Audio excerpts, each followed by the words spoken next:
C'est notre nouvelle grande histoire et un projet pour quelques années, dans lequel nous allons essayer de faire d'une ancienne ferme forestière abandonnée à un endroit moderne et chaleureux. Nous allons commencer la rénovation économique de cette maison. Pendant le projet, nous prévoyons de tester en profondeur les technologies vertes, le système Smart Home et de comprendre si cela peut être réalisé avec un budget limité et principalement par nous-mêmes. Je vous propose de commencer par une petite visite guidée. Voici les vues qu'on peut admirer d'en haut. La ferme elle-même est située à la lisière d'une zone forestière qui jouxte les champs, mais le terrain s'enfonce dans la forêt et il a l'air un peu étrange. Apparemment, à l'époque, il fallait légaliser ce hameau d'une manière ou d'une autre. Finalement, il a été décidé de le faire en fonction des points extrêmes des constructions. Et cette étroite bande relie la maison à l'ancienne grange. Maintenant, il a l'air comme ça.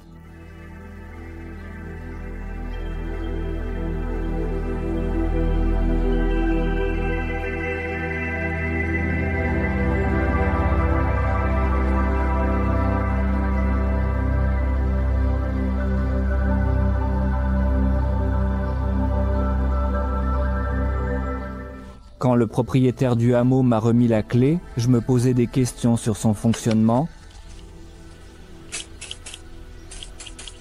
Il y a un petit chien ici, là-bas, il y a un mécanisme. Il faut atteindre le mécanisme et le faire tourner. Allons montrer clairement.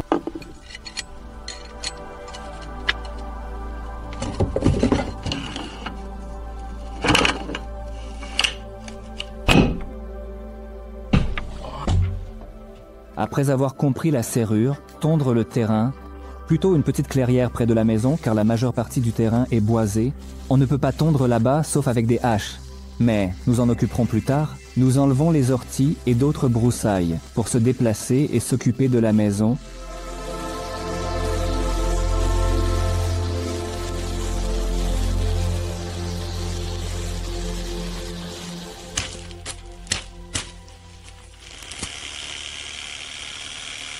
Personne n'a surveillé la maison depuis environ 10 ans et tout a bien poussé.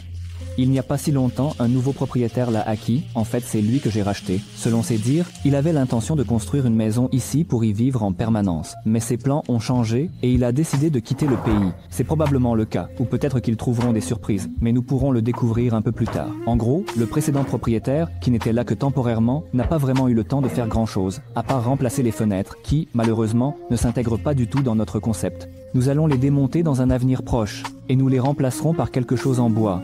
Près de la maison, beaucoup de déchets se sont accumulés, envahis de tous côtés par des buissons et de jeunes arbres. Je comprends parfaitement pourquoi tout ce bazar a été entassé à l'époque. À cette époque, tout matériau était très dur à obtenir et livrer. C'est exactement pour ça que tout ce qui pouvait l'être était traîné à la maison, entassé et avec le temps envahi par les buissons. Pour anticiper, je dirais que pour débarrasser le terrain et la maison de tous ces déchets, nous avons chargé 5 vieux îles.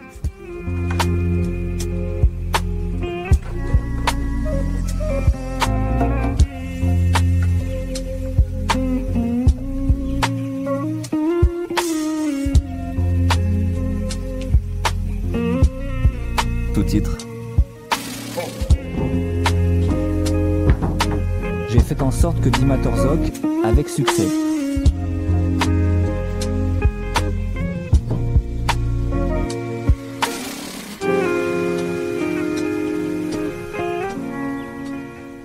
Après le terrain ait été nettoyé, on s'est occupé de la maison. Ici, choisi d'agir de haut en bas et monter au grenier.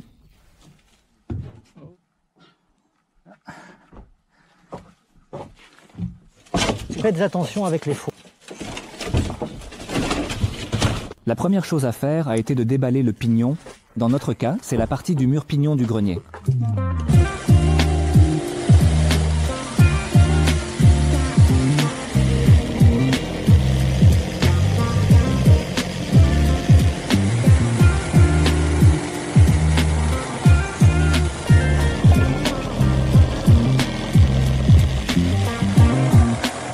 La suite à venir.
Après une demi-heure de travail, nous avons une ouverture, une pièce lumineuse et pouvons respirer bien. Maintenant, on peut rapprocher la machine contre la maison et commencer à démonter l'entrepôt vieux de 50 ans, trouvant des artefacts.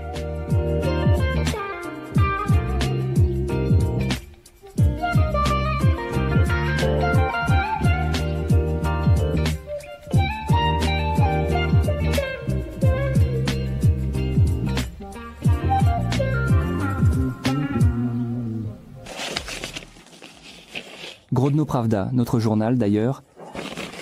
C'est logique puisqu'elle est ici, année 94. Mais, oh, 73, année, mardi 17 juillet. Eh bien ça alors, comment améliorer la productivité des moissonneuses-batteuses? Éviter les pertes de grains? Voici les questions pressantes.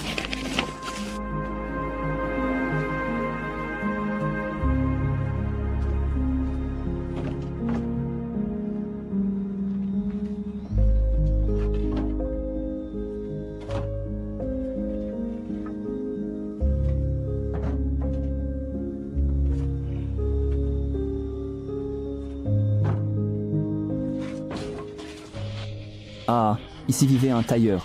Regardez. Ce qu'ils écrivent. Écoute, j'ai vraiment oublié à quoi ça ressemble d'écrire à la main. Une moitié est partie pour une cigarette. Voilà, oui, c'est le début, regarde. Une lettre de Korevici. Korevici, année 59. C'est cool si c'est le cas. Au final, nous avons compris. La lettre a été écrite depuis la Carélie. Pour comprendre, c'est à 1200 km de cet endroit, le 8 septembre 1959. Bonjour, chers parents, maman et mon frère Kolia. Et l'oncle Mikhaïl, dans les premières lignes de ma petite lettre, vous informez que je vais bien, et je vous souhaite cela. Maman, vous écrivez que vous avez envoyé 3 lettres, mais j'en ai reçu une seule de votre part. Je ne sais pas pourquoi c'est comme ça. L'adresse, je l'écris correctement. Vous m'envoyez des enveloppes avec des timbres. Sans timbre, lettre n'arrive pas, il faut payer 1 rouble. Cette lettre est un envoi payant. Et c'est comme ça que le facteur reçoit une lettre à la poste, mais elle peut ne pas le prendre, car il faut payer 1 rouble. Et voilà, elle l'a apporté et m'a dit de coller un timbre sur l'enveloppe. Maman, vous écrivez que peut-être je vous en veux pour quelque chose. Non, je ne vous en veux pour rien. Mes revenus sont comme ça. Je reçois 800 roubles par mois. Ça arrive 750, mais ici, tout est cher. Il n'y a pas beaucoup de choses non plus. Il n'y a plus de Sindou actuellement. Les produits, c'est un peu difficile actuellement. J'ai acheté un costume, j'ai payé 750 roubles. Et les chaussures, c'était 150 roubles. La chemise, c'était 120 roubles. Le manteau, c'était 600 roubles. Voilà, c'est tout ce que j'ai acheté. Vous me demandez si je vais rester pour l'hiver. Ou est-ce que je vais rentrer chez moi? Non, je vais travailler aussi cet hiver. Allez chez Mikhaïl pour l'hiver. Écrivez-moi quel type d'exploitation vous avez. Comment vivez-vous en ce moment? Vous avez ramassé beaucoup de pommes de terre, et elles étaient bonnes. Qu'est-ce que vous avez obtenu cette année au kolkhoz? Combien de grammes? Quels gars se sont déjà mariés, et lesquels sont partis à l'armée? Et est-ce qu'il y a beaucoup de jeunes qui travaillent au kolkhoz? Si vous pouvez envoyer 1 kilogramme de lard, alors envoyez-le, et aussi des pommes. Puisqu'il n'y a pas du tout de pommes ici, je vais vous envoyer de l'argent, 100 de roubles. Maman, comment vivent l'Elisov maintenant? Comment va grand-mère et tout le monde? Et je termine d'écrire ma lettre. Au revoir. J'attends une réponse rapide, comme le rossignol en été. Voilà les soucis et les problèmes qu'il y avait il y a 70 ans. C'est ici.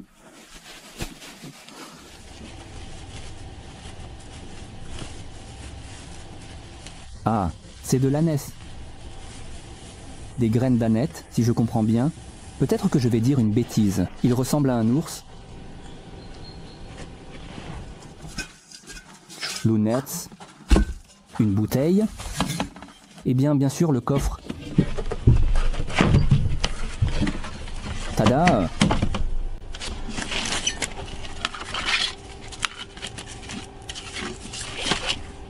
Une carte de vœux. L'ancien propriétaire a dit que des distillateurs traînaient ici, que c'était soit l'ancien propriétaire, soit le propriétaire précédent, je ne sais pas. En gros, il y a des informations selon lesquelles des distillateurs étaient ici, et ici apparemment, une nouvelle lampe qui a probablement traîné ici pendant 50 ans est devenue une vieille lampe. Elle est déjà rouillée. Eh bien oui, c'était vraiment nouveau. Je pense que ça pourrait être le cas. Un objet intéressant et précieux. C'est vraiment un oiseau. C'est la première fois que je vois ça. Et là, il y a aussi de l'huile. Alors, ça c'est... Oh, un rouet, il fonctionne vraiment. C'est aussi pour le fil, quelque chose comme ça. Eh bien, nous continuons à charger la voiture après l'autre et à trouver des choses intéressantes avec leur propre histoire. Caractéristique d'un élève de 7e classe, Nicolas, village de Konevici, du conseil rural de Jidomlianska. Le garçon n'a pas de capacité d'apprentissage tout au long de l'année scolaire. Il n'a eu que des notes de 3. La raison de ses faibles résultats de scolaire est que le garçon est orphelin. Le père du garçon est mort au front, la mère n'est pas biologique. Le garçon est complètement abandonné. Le garçon aime beaucoup le travail du bois et la serrurerie. Il aime travailler dans n'importe quel emploi. Il aime participer à des activités artistiques. Il n'y a plus de possibilité d'étudier. Possibilité, il n'y a nulle part où vivre et personne avec qui. 10 octobre 1959. Professeur principal.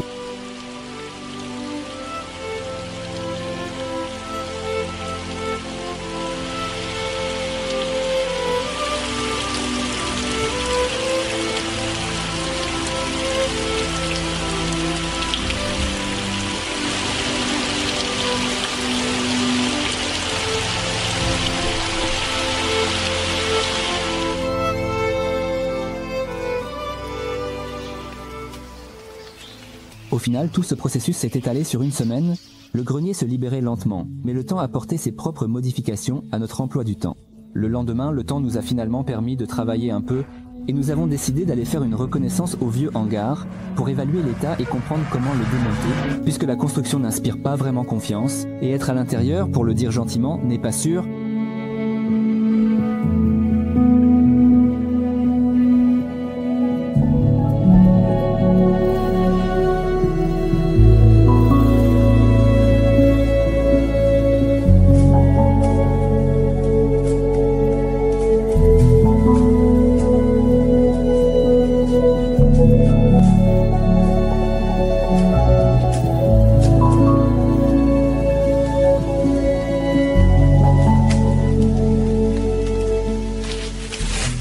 Cet endroit se trouve à 30 km de la ville où nous vivons. Pour ne pas perdre de temps, nous avons décidé d'organiser une cuisine de campagne sur place. Et pendant que nous nettoyons le hangar, une marmite fume devant la maison.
La prochaine étape est de nettoyer la maison, afin de se débarrasser définitivement des déchets et de rendre la voiture. Ici, il n'y avait rien d'intéressant, à part de très vieux papiers peints. La maison se compose de 2 pièces principales. Nous allons les diviser en espaces de vie et espaces non habitables. L'espace de vie était divisé par une simple cloison. Il s'est avéré qu'elle était faite d'une excellente planche de bois, qui sera clairement utile par la suite. Donc nous la mettons de côté.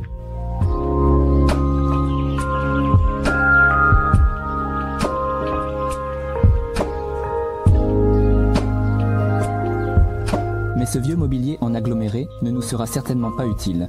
Les armoires qui se trouvent dans les coins de la pièce sont de très bonnes pièces, plus anciennes. Nous allons certainement les restaurer et en faire quelque chose d'intéressant.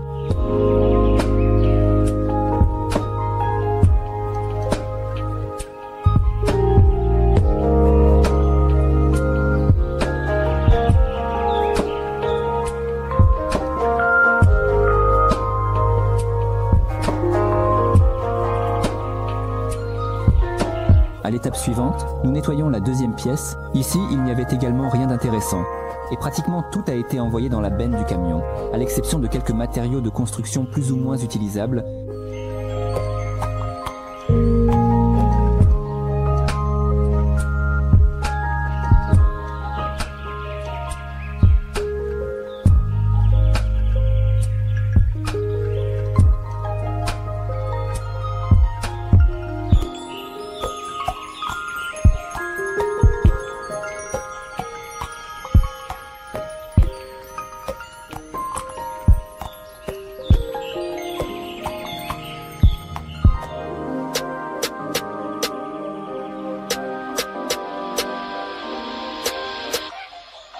Il est évident que nous avons un long et difficile travail devant nous, mais cela n'est possible qu'avec votre soutien, c'est vraiment très important. La meilleure façon de soutenir notre nouveau format, c'est de partager la vidéo, où que ce soit, un like, un long commentaire, une inscription. Ils sont aussi très importants, merci et du bon sens.